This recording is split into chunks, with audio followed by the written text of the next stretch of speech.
Elon Musk రీసెంట్‌గా ఒక tweet చేశాడు. ఏంటంటే నేను నరకానికి వెళ్ళటానికి ఏమాత్రం నాకు ఇబ్బంది ఏం లేదు. నేను హ్యాపీగా వెళ్తాను. ఎందుకంటే మీద పుట్టిన చాలామంది అక్కడ ఉంటారు అని అతను చెప్తా వచ్చాడు.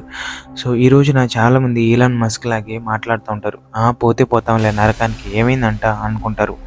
కానీ నరకం చాలా ప్రమాదకరమైన, వేదనకరమైన ప్రదేశం అని మీకు తెలుసా? కొన్ని విషయాలు నరకం గురించి బైబిల్ ఏం చెప్తుందో ఈ వీడియోలో మీతో షేర్ చేస్తాను. మొట్టమొదటిది, నరకం ఒక వేదనకరమైనటువంటి ప్రదేశం.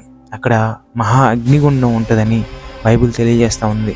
ప్రకటన గ్రంథం 20 అధ్యాయం 15 అక్కడ లేక్ ఆఫ్ ఫైర్ అనేది అక్కడ ఉంటది.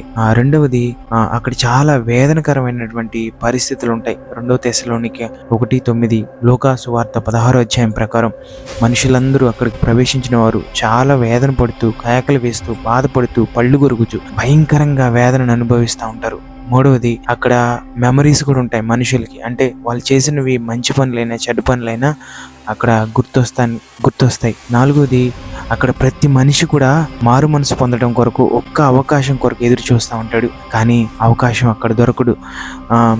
చాలా వేడుకుంటారు దేవుణ్ణి, నాకు ఒక్క అవకాశం ఇస్తే నేను మారు మనసు పొందుతాను, రిపెంట్ అవుతానని ఎదురు చూస్తారు. కానీ అక్కడ అవకాశం ఉండదు.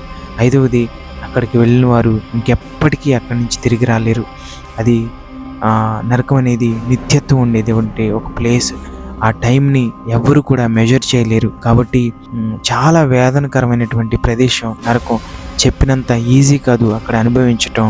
అది 1 రోజు 2 రోజులు ఉండే ప్లేస్ కాదు, యుగాలు ఉండే ప్లేసు. ఒకసారి ఆలోచించండి. కేవలం యేసుక్రీస్తు ప్రభువు మాత్రమే ఆ నిత్య నరకాగ్ని నుంచి ఒక మనిషిని రక్షించగలడు.